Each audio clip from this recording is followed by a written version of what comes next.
সকালে ব্যস্ততা ও লড়াই। ভোর 5টায়, চারদিকে নিঝুম। টুম্পা উনুনে ফু দিচ্ছে। ধোঁয়ায় তার চোখ লাল হয়ে জল পড়ছে, কিন্তু সে থামছে না। মা, আজ শরীরটা আমার ভালো লাগছে না। তুমি কি একা সব সামলাতে পারবে? টুম্পা হাসি মুখে বললেন, তুমি চিন্তা করো না বাবা, তুমি শুধু জলটা খেয়ে বিশ্রাম নাও। আজ চালের সাথে ডালও বেশি করে এনেছি। খিচুড়িটা দারুণ হবে, দেখবে আজ সব বিক্রি হয়ে যাবে। ঠিক আছে, তোমার কথা যেন সঠিক হয়। তুমি ছাড়া আমার কে আছে? তোমার মা তো এক দুর্ঘটনায় মারা গেল।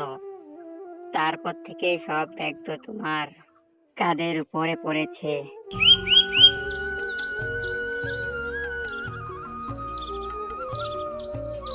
টুম্পা ভোরবেলায় তার হোটেলের দিকে রওনা দিল। দেওয়ার পথে তার বান্ধবীর সাথে দেখা হলো। তার সাথে কিছু কথা বললেন। তাদের অনেক দিন পর দেখা হলো। তুমি কেমন আছো? তোমার বাড়ি সবাই ভালো আছে? ভালো আছি। তুমি কি হোটেলে যাবে? টুম্পা বললেন, হ্যাঁ, আমি হোটেলে যাব। হোটেলে অনেক কাজ আছে। আচ্ছা যাও, পরে কথা হবে। আমিও চাই, আমারও কাজ আছে। তারপর তারা নিজ নিজ কাজে চলে গেল। টুম্পারে দেখে মনে হয় লোকটি অনেক ক্ষুধার্ত। রিক্সায় এসে দাঁড়িয়ে আছে দোকানের সামনে। টুম্পা তাকে বললেন, চাচা, আপনাকে দেখে মনে হয় আপনি অনেক ক্লান্ত। এইখানে গরম গরম খিচুড়ি পাওয়া যায়। রহমান তাকে কিছু কথা বললেন যে হ্যাঁ, আমি অনেক ক্ষুধার্ত, কিন্তু আমার কাছে পরিমাণ টাকা নেই। টুম্পা তাকে বললেন, আচ্ছা ঠিক আছে, আমি আপনার জন্য খাবার দিচ্ছি।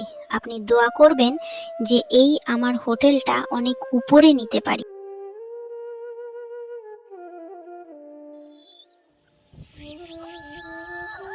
তাদের জীবনে অনেক অনেক শান্তি আছে। কোনো একদিন তার হোটেলের সামনে তার গ্রামের মোড়ল এসে বললেন যে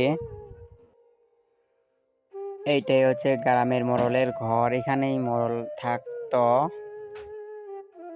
যেভাবে হোক তাদেরকে এই গ্রাম থেকে তাড়াতে হবে, না হলে ব্যবসা লাল বাতি জ্বলে যাবে। যেভাবে হোক তাড়াতেই হবে। আচ্ছা ঠিক আছে, কালকের মধ্যে যাবো তার হোটেল দখল করতে। আচ্ছা তাহলে তুমি যাও, আমি বাকি বিষয়টা দেখো। কাল সকালে চলে আসবে, কেমন? ঠিক আছে, আচ্ছা যাও এখন। তারপর সে চলে গেল। অন্যদিকে টুম্পা তার বাবা অনেক কথা বলল।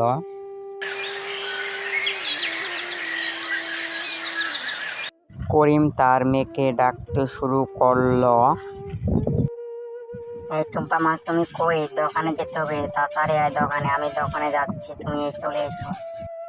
টুম্পা ঘরের ভিতরে আছে।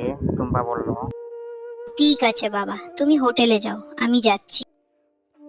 আচ্ছা মা, তাহলে তুমি তাড়াতাড়ি চলে আসো। এই কথা বলে চলে গেল হোটেলে। হোটেলের সামনে তারা দুজনই, তার হোটেল অনেক পরিবর্তন হয়েছে আগের চেয়েও।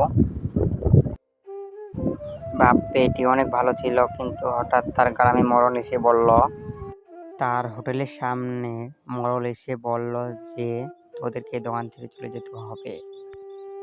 এই যে শুনো, তোদের জন্য আমার ব্যবসা লাল বাতি জ্বলছে। তোরা এক্ষুনি এই দোকান ছেড়ে চলে যাবি, না হলে পরিণাম খারাপ হবে, বলে দিলাম। কিন্তু তারাও সাহসী ভাবে কথা উত্তর দিল যে আমরা দোকান ছেড়ে চলে যেতে পারবো না। তারা তারপর এখান থেকে চলে যায় এবং তাদের জীবন অনেক সুখ শান্তি। তারপর থেকে তাদের সবকিছু পরিবর্তন হয়ে যায় এবং তারা নতুনভাবে জীবন শুরু করেন। হ্যাঁ লোকে, যদি ভিডিওটা ভালো লাগে তাহলে লাইক শেয়ার কমেন্ট করে দিন এবং আমাদের পাশে থাকুন এবং সাবস্ক্রাইবটা করে দিন। আমাদের নতুন ভিডিও পাওয়ার জন্য অপেক্ষা করে থাকুন। ধন্যবাদ বন্ধুরা, ভালো থাকুন।